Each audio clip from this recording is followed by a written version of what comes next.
เอ็ดเฮือนเนี่ยเอ็ดเฮือนอัวเจ๊เนี่ยโอ้บ่มีไฟฟ้ามาฮอดเนาะไอ้ที่นี่เนาะไรน่ะ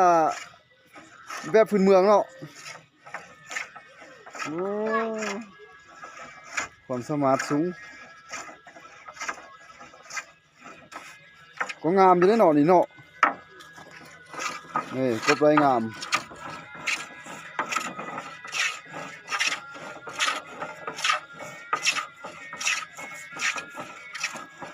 เฟซยิงเป็นนายสาง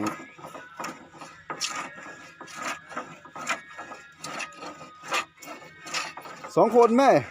คนหนึงมาช่วยแม่คนหนึงหาจับตรงนั้นแม่โอ้ผู้เดียวเสือเบื่อเฮงเลยเนาะ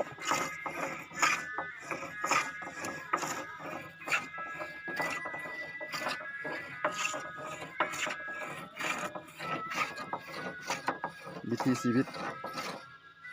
ของพี่น้องสาวฟ้ามงบ้าน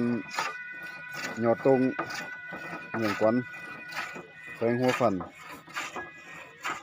กำลังปลูกสร้างเฮือนนี่เฮือนนางเก่าของเขาเจ้านี่กำเตรียมปลูกสร้างมือกบใหม่เพื่อเมื่อวานนี่ยังบ่มีไฟฟ้าเข้ามาเนาะยังไม่ซื้อแบบพื้นเมือง